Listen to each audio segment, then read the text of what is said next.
Hey everybody, and welcome back to Dr. Holloman's music class. So today we're going to be looking at some lessons that you can do with a website that I discovered on musicplay.com.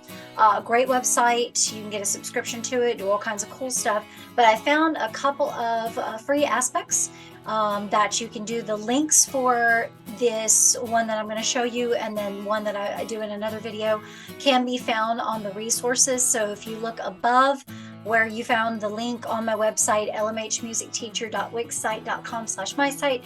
If you look at the elementary corner, there's a link above that says resources, and I have the links for the Music Play Rhythm Composer that we're going to be looking at today. But before we continue, I want to encourage you to like, share, and subscribe. So make sure to like this video, subscribe to my YouTube channel, and share it with all your other music education friends out there, especially ones who are looking for some music lesson plan ideas. And this can be done with elementary, it can be done with junior high school, performing groups, if you want to give them a chance to create sight readings for each other, and then they can do little sight reading competitions or whatever, if you're trying to teach them how to sight read for any kind of choir competition or band competition that you're wanting them to go to. So let's get started.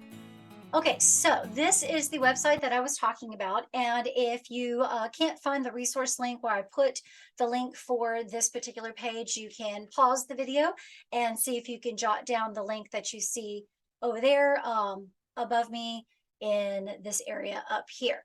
But you can, if you go to my website, you can find the resource link where I have linked everything. So remember, lmhmusicteacher.wixsite.com/mysite. So let's get into it. So this is the musicplayonline.com rhythm composer. And yes, the HTML or the URL is quite long for this one, but it is free to use as long as you have the link for it.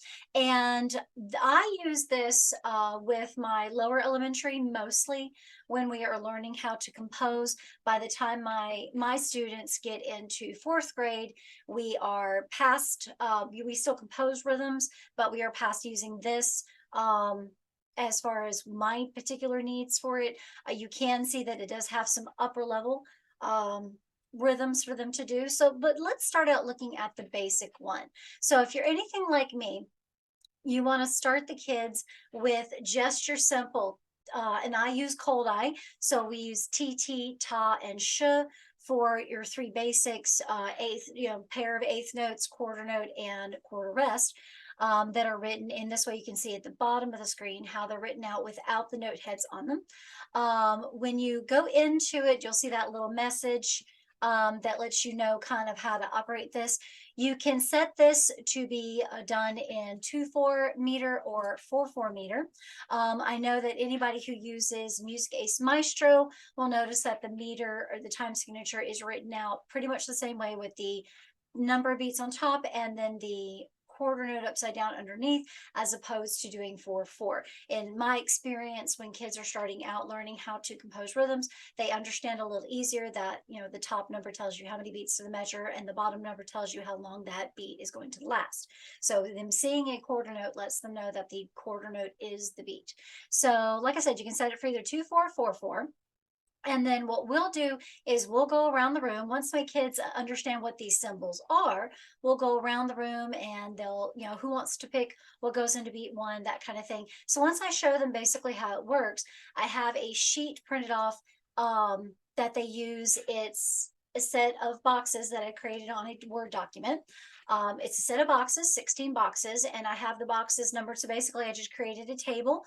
I did 2 rows of 8 and numbered the boxes, but at the top I put heart pictures. I just did clip art and put heart pictures so that they can equate the steady beat, like a heartbeat, with the beats in each box. So that's what we did. And here's why I don't put a heart in each box. Whenever you select the beat or the rhythm to go into the box, the heart disappears. So that's why I say I do a big heart and then 3 of the smaller ones, kind of like you see on the screen here, and then above what would be box 5 or 13, it would be a big heart and 3 smaller ones. But I would do that at the very top of the page, underneath where they would write their name. Then you've got that table that I've created that is numbered 1 through 16.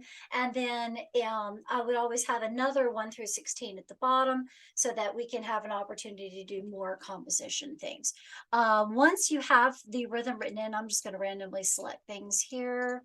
Once the rhythm is completely filled in, and like I said, I'm just going back and forth. There we go.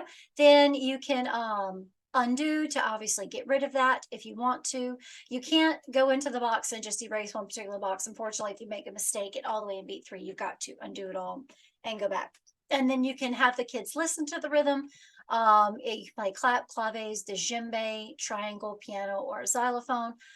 You just click whatever you want them to hear it as, and it plays the rhythm that you have created. But for me personally, I don't do that. I have actually the kids perform the rhythms out loud of what we've created in the boxes. So now I'm going to go back to the menu, and you can see the different levels here. Level 2 is pretty much exactly the same as level 1. And it's using the ones with the note heads, how they actually look. Now I go ahead, and when I do this, I teach them, go ahead and teach them with the note heads.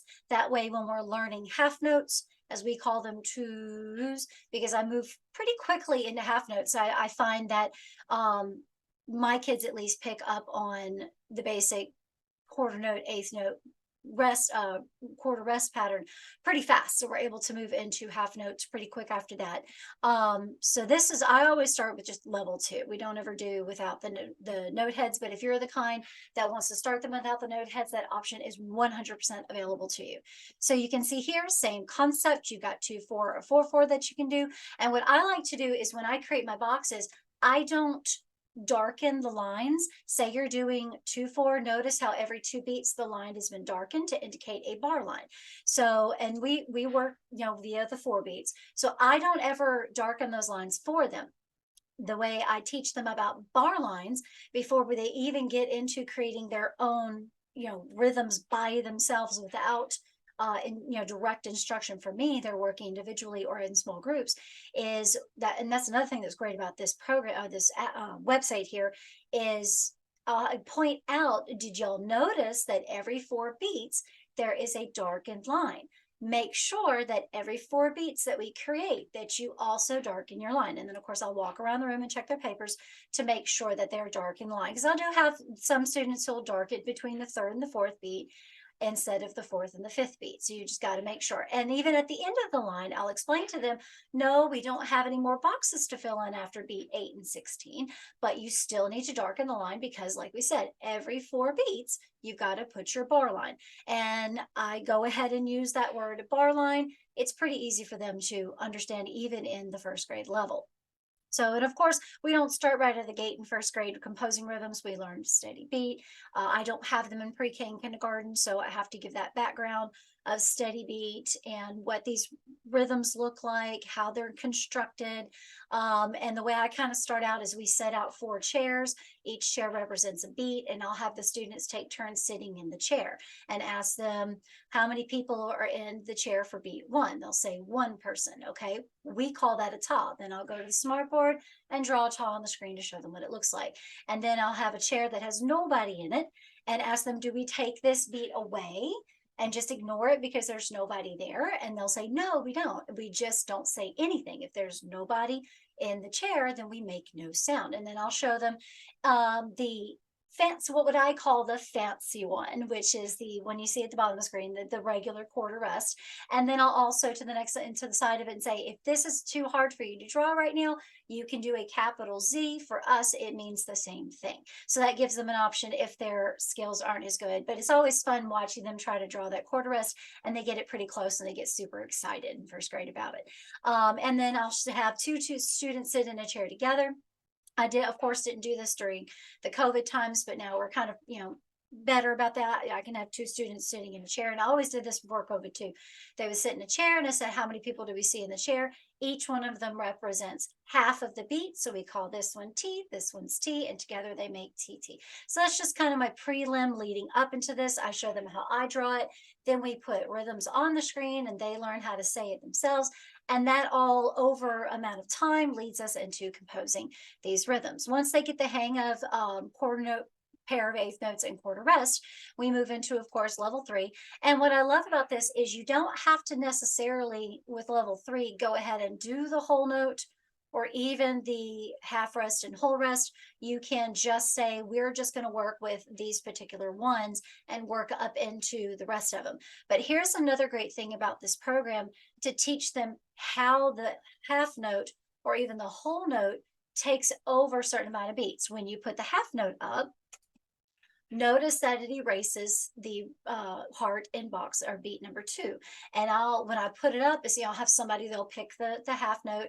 They'll say, I want the 2. So we put it up on screen, and then I'll say, y'all watch, this is going to be so cool. And then when it pops up, they'll like, oh, what happened to B2 or whatever beat we're working with? And then I'll be able to explain to them, well, the 2 is worth the 2 beats. So we need both these boxes to work with this particular sound because it needs 2 beats to make it sound. So when you put it on your paper, make sure you don't put anything in the box behind the 2, because that 2 needs both. And you'd be amazed at how quick they pick up on that. Then the other thing that you notice at the bottom of the screen, I'll have them point this out too. Notice that the whole note and the whole rest have now been blurred out, meaning, and I'll ask them, why do you think that is? And then once they understand that the whole rest and the whole note are worth 4 beats, then they get the concept of, well, we don't have enough room in the measure to fit all 4. You can't put the whole rest on anything but the first of the measure. So, and I don't necessarily use the word measure with first grade. I'll just tell them this 4 beat section is, they understand that a little better. Then once they get it, I'll start introducing the word measure. And then let's see, let's put another beat here. Notice when we fill in beat 3, the half note and the half rest blur out, and that gives them the understanding of, when you're working within a measure that has only 4 beats to work with, you can't put a whole note or anything worth more than 1 beat inside that last beat of the measure, because you don't have room inside the measure. And later on in advanced grades, we get into tied notes. I don't try to tackle that in first grade right off the bat. We get into it at the end of second grade, start talking about it more in third grade. And then that way they're able to understand that, yes, sometimes you can have it carry through like that. So let me fill in this one here. And then notice when we put the whole note in there, all those disappear. And this really helps them understand how we construct and how many beats is worse. It gives them a really visual explanation of it. So I have found this website to be super useful in their learning of how rhythms are put together. And then after they've done it for so long, we're able to pull it up, the website up on their iPads. I have the link in the favorites of all the Internet Explorer, because unfortunately it's not an app. So I've put it on the Safari app on our iPads. So they do have classroom set of iPads, and they'll go to favorites, bookmarks, and then they're able to click the link and take it to them. Because in our school, they don't get personal Chromebooks until they get into third grade.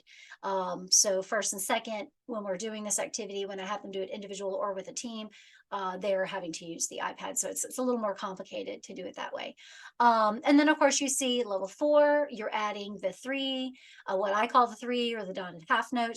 And I find that by the end of first grade, through this program, the understanding of what you see here in level 4, the kids have got it by the time they leave first grade. And because I teach all the grades first all the way up to 12, I'm able to have my own feeder program, basically, as I know what they already know by the time they get into second grade, and we're able to do more complex rhythms. When I get into second grade, that's when we start tackling the quarter note, not the quarter note, but the 16th note pattern. We call it tika tika.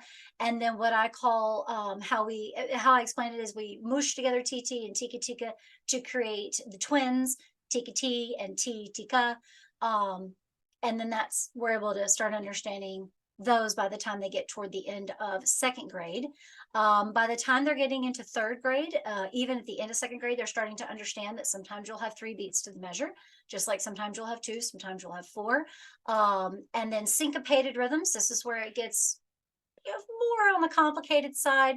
When you click the syncopated pattern, it does that so that they understand that, yes, we see 3 sounds, but it is happening over 2 beats. Obviously, based on what you're doing with your kids and how your curriculum is laid out, your pacing and what your grades need to know. You obviously need to pick which levels work best for you. I don't necessarily do much with levels 7 through 12. By the time we are getting into fourth grade, we third grade and fourth grade, we're doing a lot of stuff with recorders. So we kind of revert back to basic rhythms as they're doing recorders. Bucket drums, yes, when we look at bucket drums in fifth and sixth grade, we do look at a lot of the more complicated rhythms, and that's when I'll break this out if I need to explain how a rhythm pattern is laid out, especially in 3, 4, 6, 8. Triplets and things like that, the dotted notes. I'll also use this with my junior high and high school choirs when I'm trying to show them how certain sight reading rhythms that they're going to be seeing at competition are laid out. And then I'll have them also create rhythms, and we'll kind of have a rhythm sight reading war where they're creating sight readings, and then they have to pit it off to the other team to be able to read that rhythm. And the teams that can read the rhythms, study them, and read them within the shortest amount of time with least amount of errors is the team that'll win. So, and this is, they're learning rhythms, but they're also being competitive about it. And I find that little friendly competition in whatever classes you're doing, or choirs, performing groups, if you're doing general music on the high school level, friendly competition really, really helps them learn pretty quick, because they, they want to be the winners. So this is, again, this is a website that I have found super, super useful.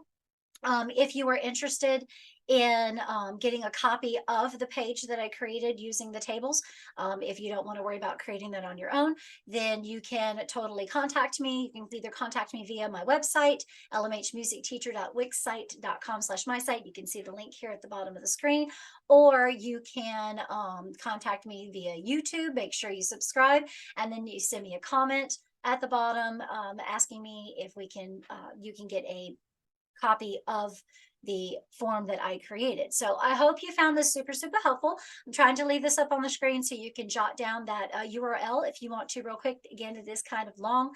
Let me see, I'll highlight it real quick. Maybe that'll make it easier to see. There you go.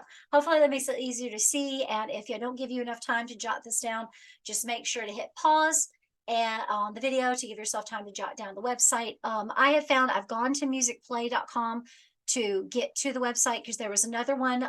You'll see another video where you found this one, and it is also talking about another composition thing that they have, that where you start doing solfege composition using so mi, so la mi, and then it leads all the way into composing like actual notes on the staff, which we discussed in another video. But I find that as long as you have the URLs for this, they're so much easier to find. They're really hard to find on the musicplay.com website directly. So you need the URL to really find it, so you don't have to stress about looking for that all the time. So again, I'll put the URL down at the bottom of this video in the description, and make sure to visit my website and like, share, and subscribe. We will see you next time. Bye.